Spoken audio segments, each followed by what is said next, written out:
একটা ক্যামেরাতে কি করে ভালো ছবি তুলতে হয় 5D সিরিজের যে কোনো ক্যামেরাকে বলা হয় এভারগ্রিন ক্যামেরা। ডিএসএলআর ক্যামেরা সেগুলোতে মিরার থাকে, একটা পেন্টাপ্রিজম থাকে, লেন্স বাদ দিয়ে শুধু বডির দাম ছিল 1,60,000 টাকা 2008 সালে। ক্যামেরার কার্যক্ষমতা 5D Mark II অনেক বেটার। প্রচণ্ড ঠান্ডা, প্রচণ্ড গরম এবং বৃষ্টির মধ্যেও ক্যামেরা কাজ করে। যে বডিটা এটা magnesium alloy body, brush alloy দিয়ে কি হয় কারেন্ট পাস করে, ইলেকট্রিক এনার্জি পাস করে। আজকে যে ক্লাস, সে ক্লাসটা হচ্ছে মেনলি ক্যামেরা ফাংশনস নিয়ে ক্লাস হবে আজকে। মানে কি করে ক্যামেরার বাটনসগুলো এবং ক্যামেরার ভিতরের যে অপশানসগুলো আমরা কাজ করব সেটা নিয়ে ক্লাস হবে আজকে, 1 নম্বর। সেকেন্ড হচ্ছে আমরা সেন্সার নিয়ে ক্লাস করেছি, crop body sensor, full frame sensor. Shutter নিয়ে ক্লাস করেছি আমরা, যে একটা ক্যামেরায় দুখানা শাটার থাকে, ফার্স্ট কার্টেন, সেকেন্ড কার্টেন, এইগুলো ক্লাস করেছি।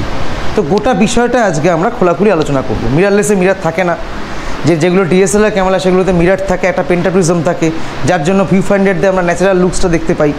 এই সবই আমরা থিওরিটিক্যালি করেছি, আজকে প্র্যাকটিক্যালি দেখব জিনিসটা কীরকম হয়, ঠিক আছে?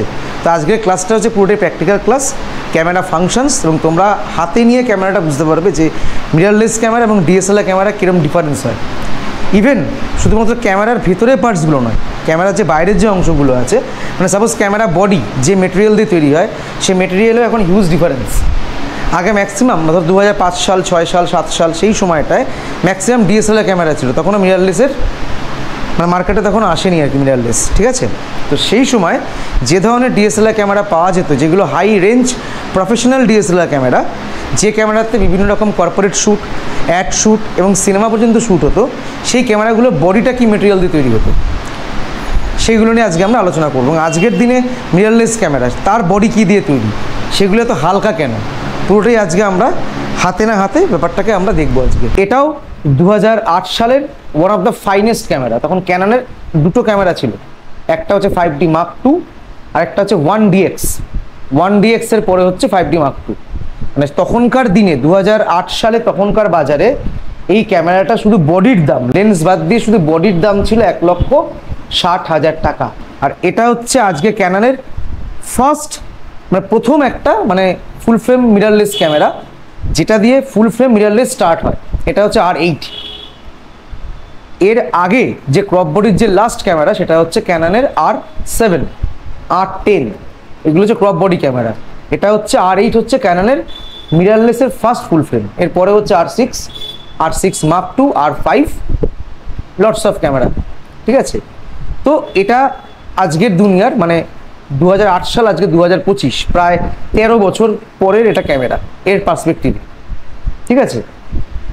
তবুও 5D Mark II এটাকে বলা হয় এভারগ্রিন ক্যামেরা। 5D সিরিজের যে কোনো ক্যামেরাকে বলা হয় এভারগ্রিন ক্যামেরা। মানে এর মতো কোয়ালিটি আজও কেউ দিতে পারে না। কিসের পার্সপেক্টিভে? For the picture quality, but for the case of video recording আজকের দিনে মিরারলেসের দুনিয়ায় ডিএসএলআর কিন্তু অনেকটা পিছিয়ে আছে, বা ক্যামেরার কার্যক্ষমতা 5D Mark II অনেক বেটার। এই ক্যামেরাটার যে বডিটা, এটা ম্যাগনেসিয়াম অ্যালয় বডি। মানে ম্যাগনেসিয়াম কি করে, ম্যাগনেসিয়াম যত তাড়াতাড়ি হিটকে অ্যাবজর্ভ করে তত তাড়াতাড়ি হিটকে তোমার রিডিউস করে। তার মানে এটা যেরকম 50 ডিগ্রি থেকে 52 ডিগ্রি টেম্পারেচার, প্রচণ্ড গরমও ক্যামেরাটা কাজ করবে, হিট হবে না, ঠিক একইভাবে -30 ডিগ্রি আমি যদি মনে করি সিয়াচেনে গিয়ে যদি ছবি তুলতে চাই, বা যেখানে বরফ পড়ছে -10 ডিগ্রি, -12 ডিগ্রি, -5 ডিগ্রি টেম্পারেচারে, সেখানে এই ক্যামেরা ফেলিওর হয়ে যাবে। বাট এই ক্যামেরা তখনও কাজ করবে ডিউ টু দ্য বডি। এটাকে বলা হয় ওয়েদার রেজিস্ট্যান্ট বডি। বৃষ্টি পড়ছে, কোনো কারণে লেন্স বডির মধ্যে জল লেগেছে, ভেতরের পার্টসে কোনো এফেক্ট করবে না, যদি না কোনো জয়নিংস পার্টস থেকে ভিতরে জল যায়। এটাকে বলা হয় ওয়েদার রেজিস্ট্যান্ট ক্যামেরা। প্রচণ্ড ঠান্ডা, প্রচণ্ড গরম এবং বৃষ্টির মধ্যেও ক্যামেরা কাজ করে। বাট এই ধরনের মিরারলেস ক্যামেরা যেগুলো আজকে বেরিয়েছে, R8, এটা ওয়েদার সিল্ড বডি নয়, এটা কার্বন ফাইবার বডি। এখনকার দিনে ক্যামেরাগুলো তো হালকা হয় কেন, এগুলো কার্বন ফাইবার বডি দিয়ে তৈরি হয়। আর এটা ম্যাগনেসিয়াম অ্যালয় বডি, যার জন্য ক্যামেরা প্রচণ্ড ভারী, ধরেই বুঝতে পারবে। এটা হচ্ছে একটা বাটন, যে বাটনের সাহায্যে আমরা প্রেস করে ক্যামেরার বডির সাথে ক্যামেরা লেন্সকে আলাদা করলাম আলাদা। ডিএসএলআর ক্যামেরা মজা হচ্ছে ক্যামেরাটাকে এরমভাবে ঘন্টার পর ঘন্টা তুমি বাইরে রাখতে পারো, বাট কোনো এফেক্ট হবে না। কিন্তু সমুদ্রের ধারে আমরা বলি ডিএসএলআর ক্যামেরা খুলতে নেই, বা যে কোনো ক্যামেরা খুলতে নেই, কেন? সমুদ্রে ওখানে প্রচণ্ড জোরে হাওয়া দেয়, লবণাক্ত যে জলীয় বাষ্প সেটা ভিতরে ঢুকে গেলে সেন্সারে ক্ষতি হয়। সেখানে মিরারলেস ক্যামেরাতে খুলবেই না কোনোদিন, ডিএসএলআর তাও খোলা যায়, কেন? ডিরেক্টলি সেন্সারে গিয়ে হিট করে না। ডাস্টার, মিরার থাকে, পিছনে শাটার থাকে, অনেকগুলো ব্যাপার। এটাকে বলা হয় বডি পিন। কি বলে? বডি পিন বলে এটাকে। বডি পিনের কাজ কি ভালো করে বোঝো। কি আমরা ব্যাটারি কোথায় লাগাই? ক্যামেরার মধ্যে লাগাই। তার মানে ক্যামেরার ভিতরে যে মোটরটা আছে সেই মোটরটা চলে এই ব্যাটারি থেকে প্রাপ্ত ইলেকট্রিক এনার্জি থেকে। এবার লেন্সের মধ্যে তো আমরা ব্যাটারি ভরি না, বাট লেন্সে অটোফোকাস যে হয় আমাদের, অটোমেটিক যে ঘুরে যে ফোকাসটা নেয়, কোনো একটা মোটর আছে যে মোটরের সাহায্যে অটোফোকাস ট্র্যাকিং সিস্টেমটা কাজ করে। এই লেন্সটার মধ্যে কি মোটর আছে? এই লেন্সটা হচ্ছে এসটিএম লেন্স। এসটিএম মানে এর মধ্যে যে মোটরটা লাগানো আছে সেটাকে বলা হয় স্টেপিং পালস মোটর। কিছু কিছু ক্যামেরা লেখা থাকবে দেখো ইউএসএম, মানে আলট্রাসনিক মোটর। ইউএসএমের থেকেও এসটিএম মোটর ভালো, ঠিক আছে। স্টেপিং পালস মোটরের সুবিধা কি? যখন কোনো জুম লেন্সে, ধরো একটা তোমার 15-45 লেন্স, ধরো 18-55 লেন্স, ঠিক আছে, জুম লেন্স একটা। এই জুম লেন্সে যখন আমরা কোনো ফোকাস করি, ভিডিওর ক্ষেত্রে কী হবে, অটোমেটিক যখন ক্যামেরার লেন্সটা আপ ডাউন করে তখন নয়েজ ক্রিয়েট হয়।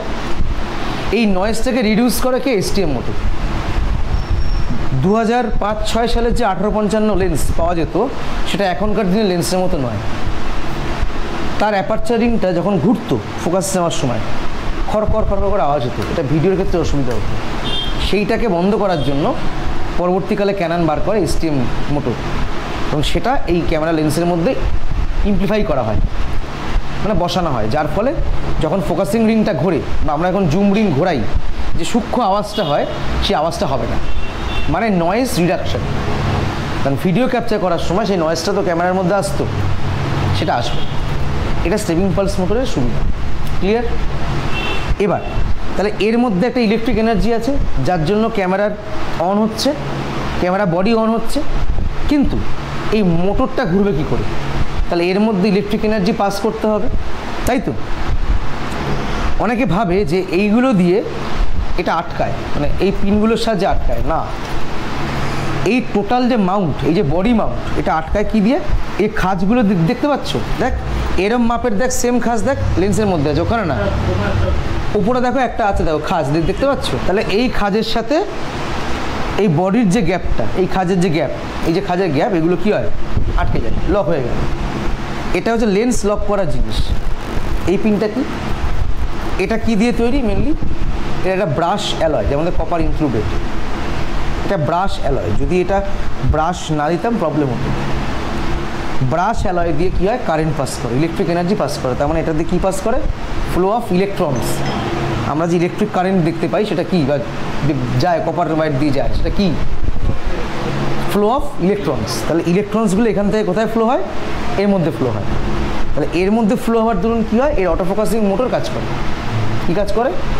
অটোফোকাসিং মোটর কাজ করে। শুধু অটোফোকাসিং মোটর কাজ করে তা নয়, কিছু কিছু লেন্সে দেখবে আইএস বাটন আছে, এখানে আইএস বাটন নেই। আইএস মানে ইমেজ স্টেবিলাইজেশন বাটন, বা যদি নিকনের কোনো যদি লেন্স হয় তখন কী থাকে?